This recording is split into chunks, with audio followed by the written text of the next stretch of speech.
안녕하세요. 부동산 리얼스토리입니다. 여러분은 집 보러 갈 때 보통 얼마나 보시나요? 5분? 10분? 근데 그 짧은 시간 안에 집의 모든 걸 꼼꼼하게 본다는 건 사실상 불가능합니다.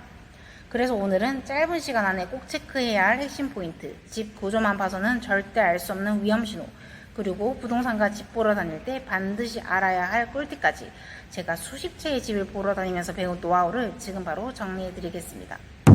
검색해보면 대부분 이런 얘기 나옵니다. 화장실 수압 체크해라. 싱크대 물 잘 내려가는지 확인해라. 근데 막상 집 보러 가면 어떻죠? 부동산 소장님 눈치 보이고 체크리스트 꺼내들고 여기저기 들쑤시다 보면 동선 꼬이고 10분 안에 다 보기도 힘듭니다. 결국 대충 보고 나오게 되죠.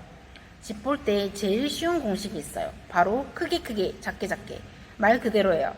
먼저 크게는 아파트 주변부터 보는 겁니다.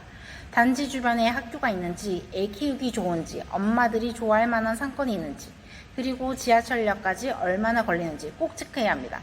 집 내부가 아무리 좋다고 해도 커피 하나 마시려고 해도 집 근처에 카페가 없거나 지하철역까지 20분씩 걸어가야 한다면 집 밖을 나오는 순간부터 불만이 쌓일 테니까요.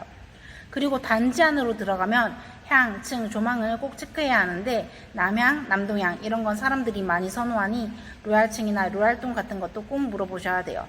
같은 아파트여도 몇 천, 많게는 몇 억까지 차이 나니까요. 이제 집 안으로 들어가면요. 인테리어는 솔직히 나중에 고치면 되기도 하고 개인 취향에 따라 달라질 수 있는 부분이에요. 하지만 누수나 곰팡이, 배수 문제처럼 구조적인 하자는 돈도 많이 들고 고치기도 어렵기 때문에 짧은 시간 안에 집을 볼 때는 이런 부분들을 꼭 먼저 체크하는 게 훨씬 중요합니다. 저는 바로 천장 모서리나 벽지부터 봅니다. 곰팡이나 얼룩 자국 있으면 누수나 결로일 확률이 높거든요.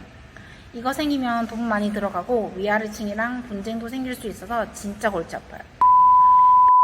배수 같은 경우는 공실이 아니라면 집주인이 있는데 물 받아놓고 빠지는지 직접 해보기 어렵잖아요.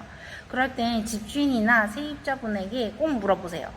화장실이나 싱크대에 물 잘 빠지나요? 이렇게요. 만약 거짓말을 하면 어떡하냐? 이런 게 걱정되실 텐데 다행히 중개대상물 사실 확인서라는 게 있어서 거기에 배수 잘 된다, 누수 없다 이렇게 체크가 돼 있으면 추후 나중에 문제가 생기더라도 그걸로 보상받을 수 있기 때문에 이 부분이 빠지지 않는지만 확인하시면 됩니다. 고층 아파트라면 수압도 한번 보셔야 돼요. 화장실 변기 물 내리고 그 상태에서 세면대 틀고 샤워기까지 세 가지 다 틀었을 때 수압 상태를 바로 알 수 있어요. 바닥은 스크래치나 애완동물 자국이 있는지 보고요. 그리고 구축 아파트라면 베란다 확장을 했는지도 꼭 확인하세요. 확장해 놓은 면적까지 보일러 배관 공사를 하지 않아 겨울에 엄청 추운 경우가 있거든요. 그리고 서랍장 안을 꼭 열어보셔야 해요. 열었는데 만약에 바퀴벌레 퇴치제가 있다? 바퀴벌레들은 호스를 타고 올라오기 때문에 붙박이장이나 주방, 세면대 및 서랍장에 바퀴벌레 퇴치제가 있다면 그런 집은 거르는 게 좋습니다. 풀옵션이어서 세탁기가 있는 경우라면 입주 청소를 해놓은 상태라고 해도 고무 패킹을 들춰보면 찌든 때가 껴있는 경우가 많습니다. 이럴 경우 계약서 쓰기 전에 집주인에게 청소 좀 해달라고 요청하실 수 있어야 합니다. 집을 여러 군데 보다 보면 헷갈립니다. 어디가 그 집이지? 저기가 그 집이었나? 이렇게요. 그래서 마음에 드는 집 있으면 미리 양해 구하고 동영상 찍어두세요.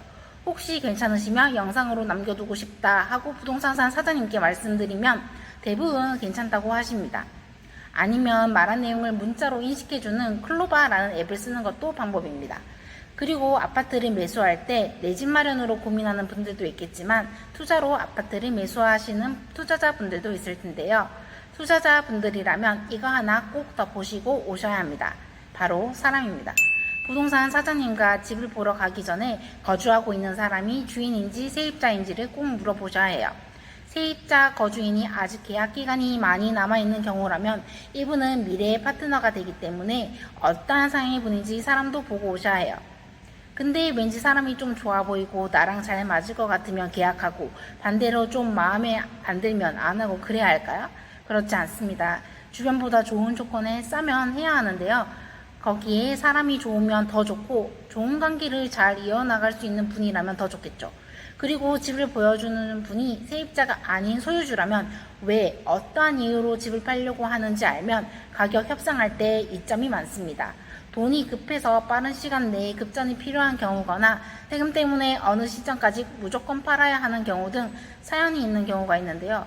이런 사연을 알면 그 부분을 해결해 드리면서 가격에 대한 내고도 시도해 볼 수 있습니다. 처음부터 거주자분께 물어보지 마시고 먼저 부동산 사장님을 통해서 이유를 확인해 보는 게 가장 좋은 방법입니다.